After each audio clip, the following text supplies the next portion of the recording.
Okay, welcome everybody. We are doing this James Bible study. We're working through the whole book of James, verse by verse. We are up to James chapter 3, verses 3 to 8. We're going to begin by having a read of these verses, and then we're going to unpack them some more. So James writes, "When we put bits into the mouths of horses to make them obey us, we can turn the whole animal. Or take ships as an example.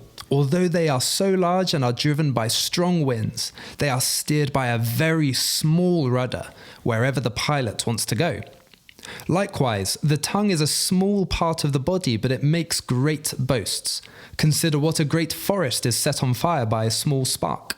The tongue also is a fire, a world of evil among the parts of the body. It corrupts the whole body, sets the whole course of one's life on fire, and is itself set on fire by hell. All kinds of animals, birds, reptiles, and sea creatures are being tamed and have been tamed by mankind, but no human being can tame the tongue. It is a restless evil full of deadly poison." James is not holding back in these verses, is he? And just to get the conversation going, Dr. John, James refers to the tongue in these verses. What is the reason that James is speaking about the tongue so strongly here? Is there a context that surrounds this? I think it links into the kind of previous verses where really James is kind of saying, watch what you're saying, because it has a whole effect on not just yourself, but on other people. And he uses this analogy of the horse's bridle, of kind of controlling your tongue. Make sure it's saying what is right, not just what comes first into your mind. And the way, like you're saying, he doesn't stop. He can help, as no holds barred, as they say. He goes right into it and says it makes great boasts, and him it corrupts the whole body. And so what James is saying there is that what you're saying has an effect on yourself, on your integrity, on your person, corrupting the whole body in the sense of your integrity as a Christian, what you're saying.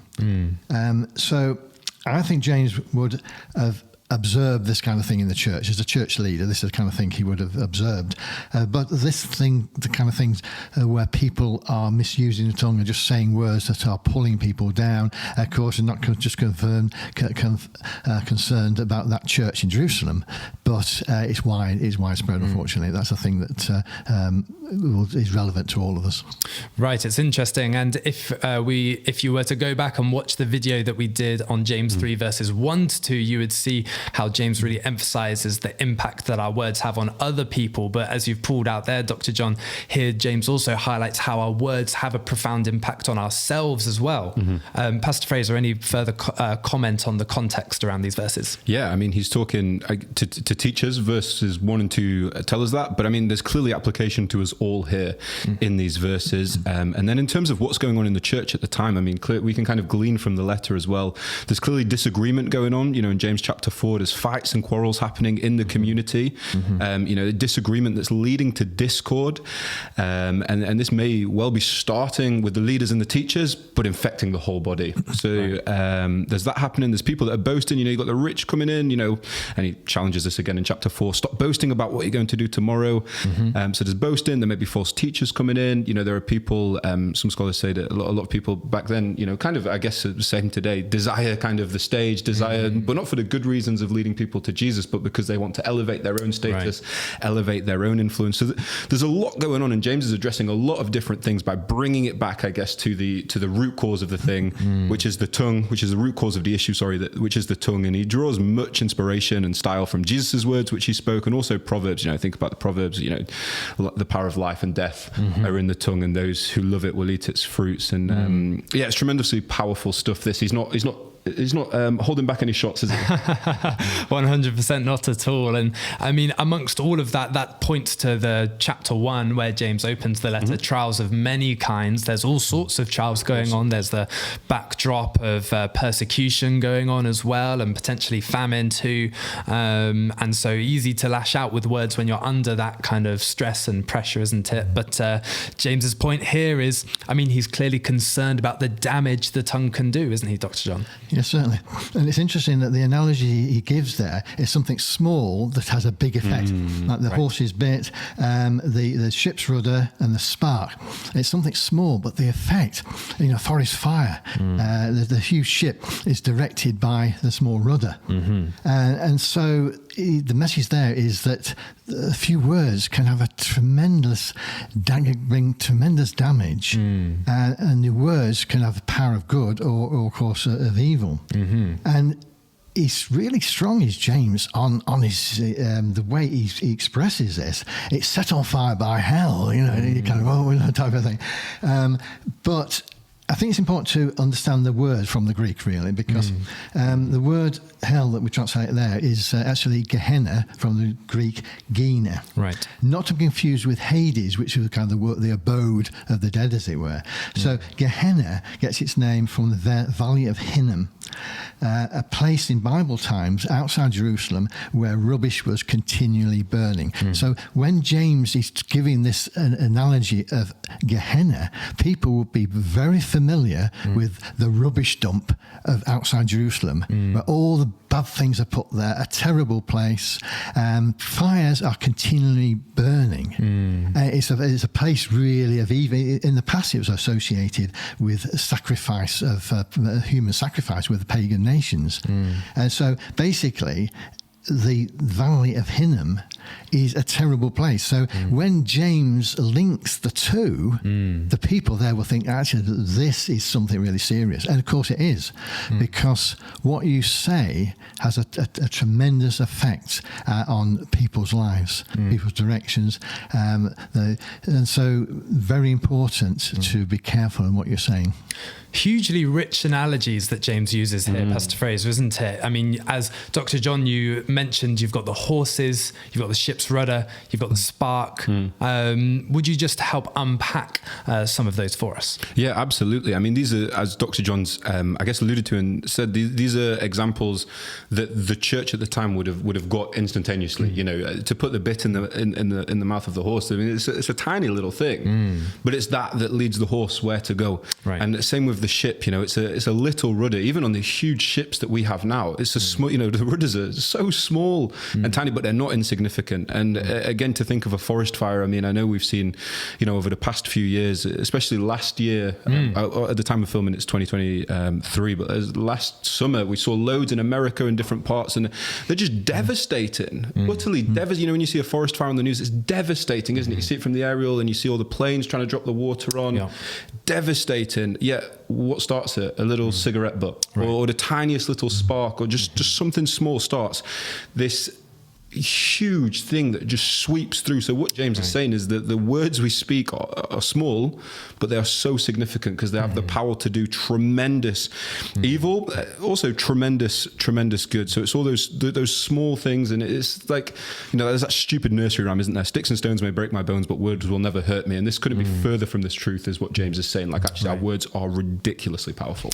So true. And I mean, you work through those kind of verses, and the big point being, something very small, like our tongue, can steer something very massive, like the horse or the ship. But even, looking through, I mean, you think of the horse, a small bit in the mouth that controls the horse from what? Its natural instincts of running wild. You think of the ship, where it controls it from what? It says a ship in the storm. And so the winds of other things can blow it about. But actually, if we can master that tongue, it keeps us on the right track, not only from our own impulses, but from the currents and gusts of wind of culture all around us as well. It's such an empowering view of the tongue, isn't it, Dr. John?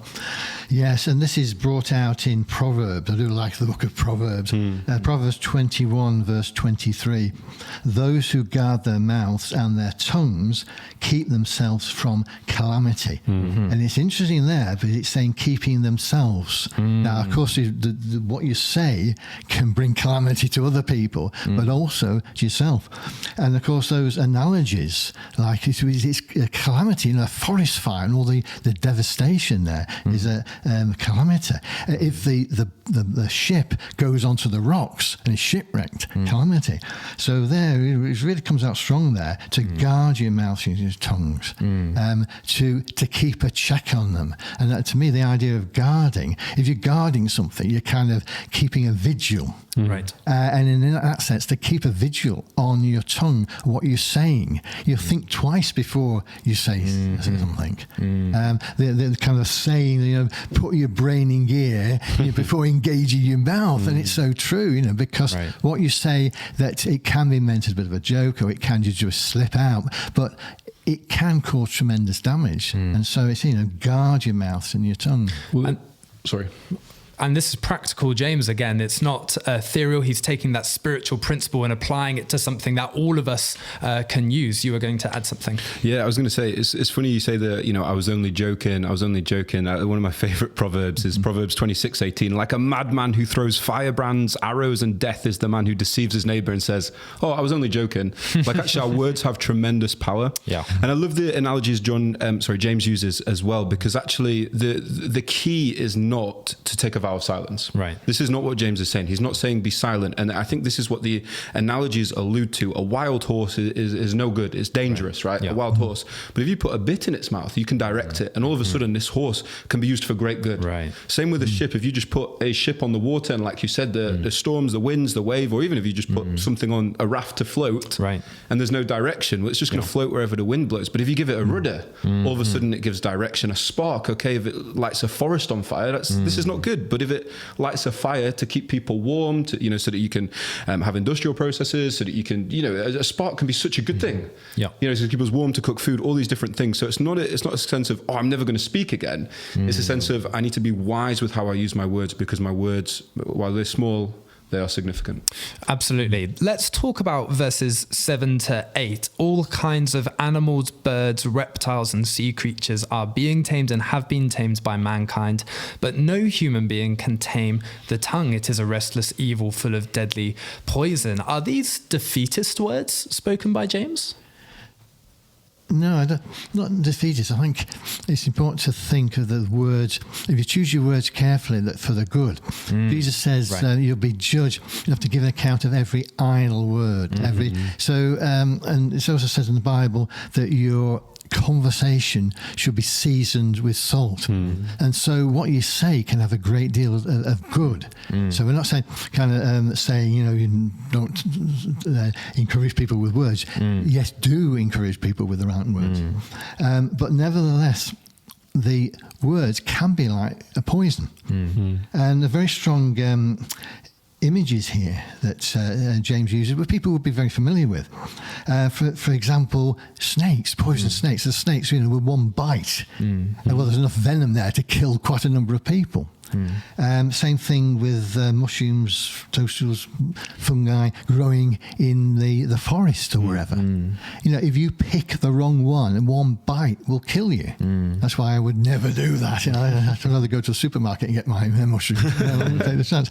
But the thing is, he uses strong language there, because whereas the poison of a snake and the poison of a wrong mushroom can be devastating physically, the poisons of the words, the wrong words, can be devastating spiritually and emotionally. It can affect a person in that sense. And as Pastor Fraser said, the old saying, sticks and stones, words will never hurt me, is a kind of nonsense, because the words can hurt inside.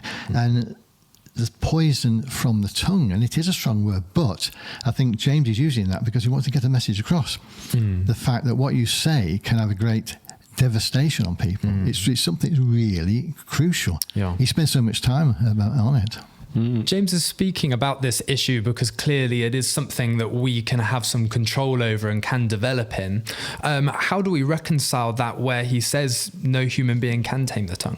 I think it's fantastic. No human being can tame the tongue. So there's almost a sense of, it's not about us like necessarily trying to do it all ourselves. We're full of the Holy Spirit. No human being can, but full of the Spirit we Right, can. right. And I think it's that sense of, allowing the Holy Spirit to be at work within us and allowing, us to become better, not by us trying really hard and us like, oh, I must be better, but actually there's a grace to it, isn't there? There's a sense in which the Holy Spirit can work through us. So no human being can tame the tongue, but with God, all things are possible. Like with the Holy Spirit, like it is possible to tame the tongue, because actually, the tongue can do tremendous good as well. As we've said, I think to Romans, where Paul says, faith comes by hearing the word of the Lord, but how are they going to hear if there's no one to preach? So it's definitely not us all taking a vow of silence.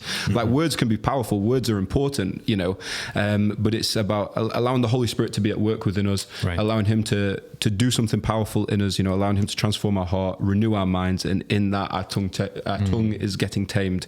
And whether we will ever be fully perfect in that in this lifetime, I don't know. Maybe you could answer that question. Maybe not, but it has that parallel you alluded to there with that story that Jesus told of the rich man. It's harder for a rich man to enter heaven than for a camel to go through the eye of a needle. People say, oh, so how then is it possible? Jesus says, for man this is impossible, but with God all things are possible. I mean, you think of the spark and the fire analogy that James uses there. It's such an interesting thing that when the Holy Spirit first comes at Pentecost, it's tongues of fire that rest on their heads, and they start speaking in tongues themselves. It's an interesting thing that's the first thing the Holy Spirit does, almost implying that whereas what was impossible for us to do with our words in ourselves, the Holy Spirit makes possible. And I love what you say about the grace there, that actually if we're going to bridle our tongue as we've spoken about, well then it's important that we actually take time to let the Holy Spirit do a work on us on the inside. Amen. And that's why it's so important, isn't it, for us to be in the Word, receiving from God in prayer, allowing the Holy Spirit to minister to our hearts, getting along to church and allowing God to minister to us in that environment, which he does in a unique way, so that then when we go out, we can allow grace-filled, life-giving words to flow out of us. If somebody is listening and okay, let's just play the thought out. Someone says, oh, after all this that James has said, oh, it's not that bad. It's just words. Isn't James overreacting a little bit here? Shouldn't we focus on maybe more spiritual things? How would you respond, Dr. John?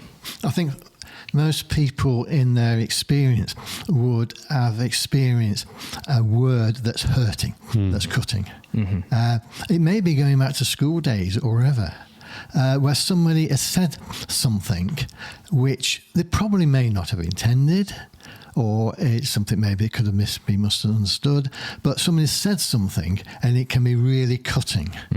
And so I think what Jesus did when he was teaching, he applied the teaching to people's lives.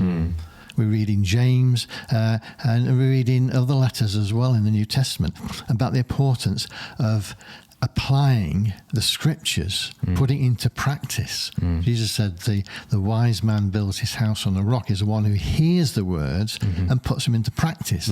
So whereas, yes, it's important to study the scriptures, but then to put those into practice. Right. And because the Holy Spirit can help you do that. I was thinking of Jesus saying that the Holy Spirit will give you words to say in situations maybe where you're speaking for the faith. The Holy Spirit can give you words. And it's also interesting that some of the gifts of the Holy Spirit that Paul mentions in Corinthians, one is a word of wisdom, another word of knowledge. And so there are situations where the Holy Spirit can give words of wisdom and a particular knowledge. So it's interesting how there's a link there between the work of the Holy Spirit and words. And of course, you were saying about the day of Pentecost and the speaking in tongues. So there's because that's the way we communicate. And so it's understandable that James is going to concentrate on the tongue because, okay, we can write things down, yes, okay, but we communicate by speaking. Right. So the words that you say are going to have a tremendous effect on people. Yeah, and words are deeply. Can we talk about something deeper? What is it Jesus says? He talks about how out of the abundance of the heart, the mouth speaks, and what that means is like our our words reveal our heart, whether we want to agree with that or not. Like that's what Jesus said. And that's why James is talking in such strong terms and such huge, great imagery here. Great imagery here. That's why James is using that to kind of show that our words are so powerful. He's not overhyping this at all. It's totally in keeping with the Old Testament, with the New Testament, what Jesus said. Go back to what's the proverb? For the power of life and death is in the tongue. It's not the power of feeling nice and feeling sad. No, it's the life and death is in the tongue. And whoever loves it will eat its fruit. Like this is a deeply biblical theme actually that James is unpacking and really trying to help the church grasp.